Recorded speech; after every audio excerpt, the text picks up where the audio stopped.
Hello friends, जय सिया राम। अगर आपका मन अशांत है, अपने जीवन से परेशान है, तो गौतम बुद्ध की यह छोटी सी लोक कथा आपको जरूर सुननी चाहिए।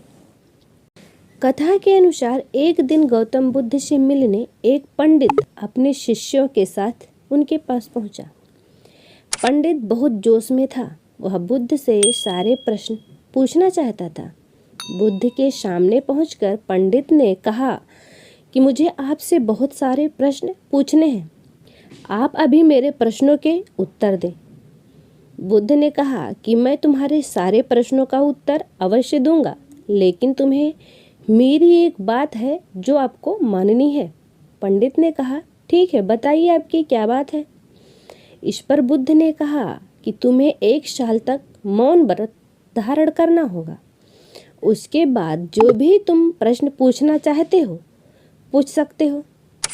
वहीं बुद्ध का एक अन्य शिष्य भी खड़ा था। ये बात सुनकर वह जोर से हंस पड़ा। पंडित ने उस शिष्य से पूछा कि तुम क्यों हंस रहे हो।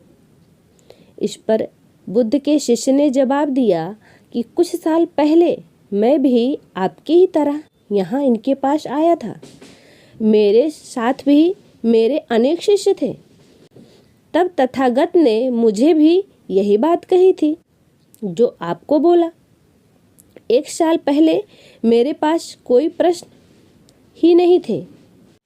उस पंडित ने बुद्ध से कहा कि मैं अपनी बात का पक्का हूँ। जो मैं कहता हूँ वो मैं करता हूँ। 1 साल बाद तुम्हें मेरे सारे प्रश्नों के जवाब देने होंगे। पंडित ने बुद्ध की बात मान ली और वह मौन व्रत धारण कर लिया।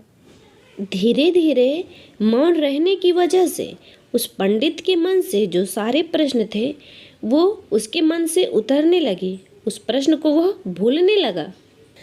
उसका मन भी शांत होने लगा। सभी प्रश्न उसके दिमाग से खत्म होने लगे।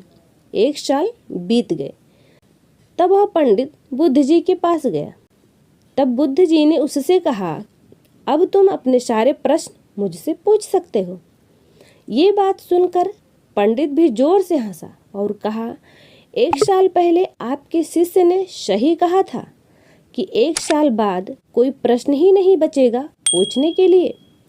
आज तो मेरे पास कोई प्रश्न ही नहीं है पूछने के लिए। मैं क्या प्रश्न करूं आपसे।